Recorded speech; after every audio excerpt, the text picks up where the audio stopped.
Let's say you're working with a heavy tool and you drop the tool and it lands on your toe. Låt säga att du jobbar med ett tungt verktyg och du tappar det och det kommer på din tå. And you feel pain in your toe. Du upplever smärtan i din tå. And it looks like your toe starts to grow larger. Det ser ut som om tån Yes, it looks like. växer. And it starts to turn very red. Den börjar bli röd. It looks like it's turning red, yes. And then in the mind, the ego says, yes, of course you're feeling pain. You just dropped a heavy tool on your toe. Och sen säger sinnet, egot, såklart du känner smärta för du har nyss tappat ett tungt verktyg på din tå. And this is an example of a false cause and effect relationship. Och det här är ett exempel på en falsk orsak och verkan relation. Because it seems like the cause of the pain is in the world. För det verkar som att orsaken till smärtan finns i världen. But it's more like a hypnotism and a mesmerism. Men det är mer som en hypnos eller en hypnos. Yes.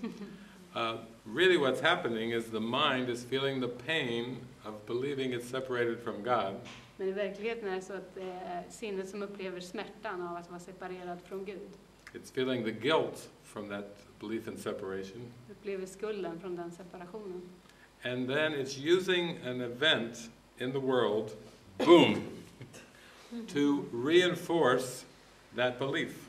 Så använder en händelse i världen utanför sinnet som ett bevis för att förstärka den skulden, separationen. But remember what we said, if pain is real, there is no God. Vi kommer ihåg vad vi sa, att om smärta är verklig så finns det ingen Gud. Which is saying that God has been completely pushed out of awareness. Som är samma sak som att säga att Gud har blivit helt och hållet knuffad ut från medvetandet. This world is like a big amnesia of forgetting of what reality is really like. Den här världen är som en enda stor amnesi, en glömska av vad verkligheten är. So, now let's say you're a Course in Miracles student and you're going to practice with Jesus on this same example. Så låt oss säga nu att du är en kurs i mirakler student och du ska praktisera med Jesus vad som händer. You feel the pain. Du upplever smärtan. You may even feel guided to get some ice. Du kan vara vägledd att hämta is. But while you're applying the ice pack, you say, I'm never upset for the reason I think. Och du tar isen på tån och du säger, jag är aldrig upprörd av den anledning jag tror. I think I feel pain because this big tool fell on my toe. Jag tror jag känner smärtan för den här tunga verktyget kom på min tå. But I must be mistaken about this. Jag måste ha misstagit mig på det. I hope you can show me another way to look at this situation. Jag hoppas du kan visa mig en annan väg hur jag ska se på den här situationen.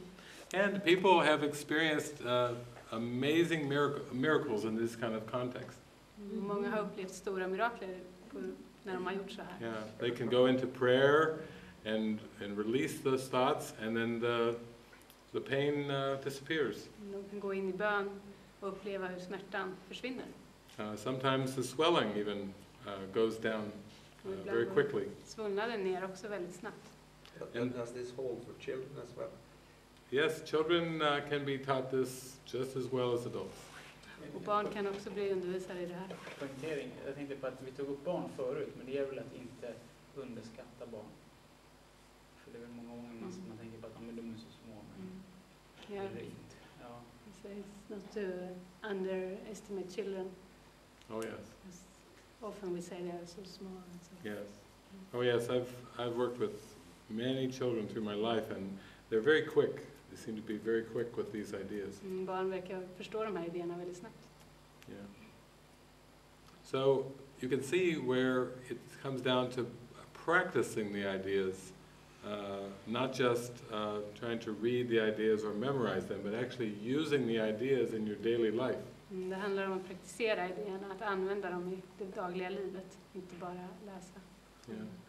And that's what all these 17 years of teaching have been about. It's been sharing lots of practical examples and lots of metaphors of how to apply these ideas in many, many situations.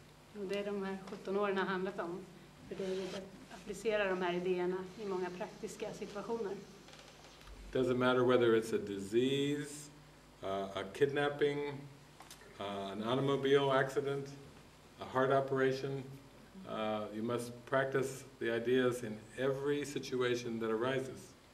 Du applicerar de här idéerna på varje situation. Om det är bilolycka eller en kidnapping eller en sjukdom eller någonting annat.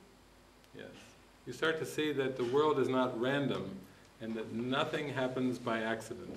Du börjar se att världen inte sker av en tillfällighet. Att ingenting sker av en tillfällighet. Yeah. And you start to see how powerful your consciousness is. Du börjar se hur kraftfullt ditt medvetande är. You have a good reason to watch your emotions and your thoughts. Du har en god anledning att titta på dina tankar och känslor.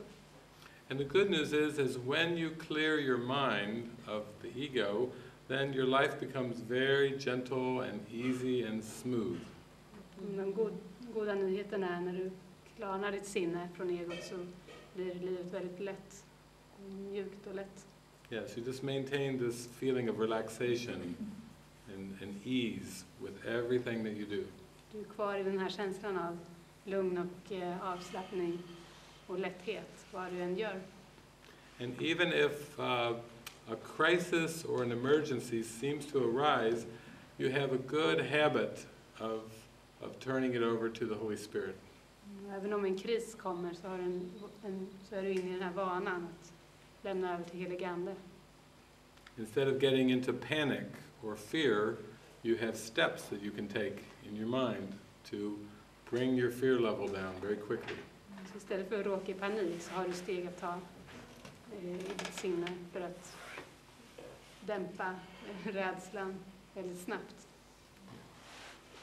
And that's the value of sharing this with groups of people, is because you can learn from each other's experiences. Och det är värdet av att dela i en grupp så här, för du kan lära från andras upplevelser.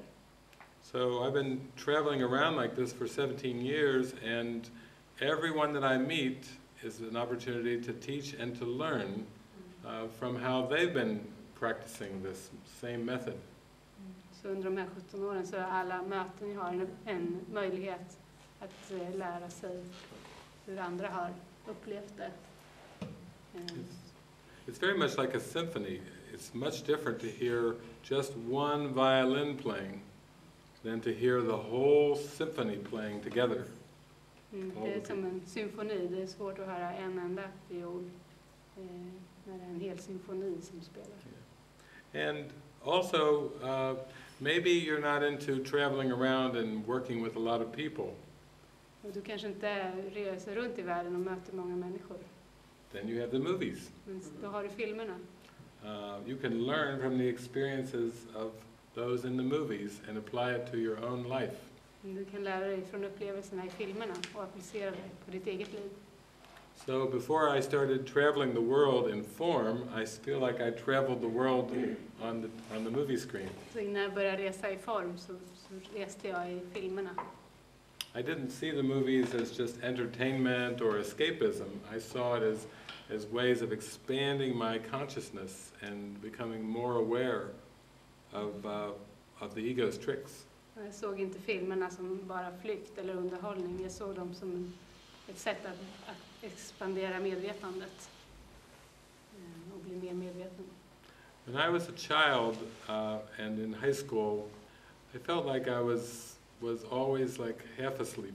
När jag var barn eller gick i skolan så upplevde jag det som att jag alltid var halvt sovande. I looked at the photographs that were taken of me and my eyes were always about halfway closed. Just like I was just not happy with the world. När jag tittar på korten från barndomen så ser jag hur mina ögon var halvt stängda, som att jag inte var glad med världen. And people would say, "What do you want to be, David, when you grow up?" And I said, "Nothing looks good. Nothing looks appealing." Och när folk frågade honom vad han ville bli så var det inget som var lockande.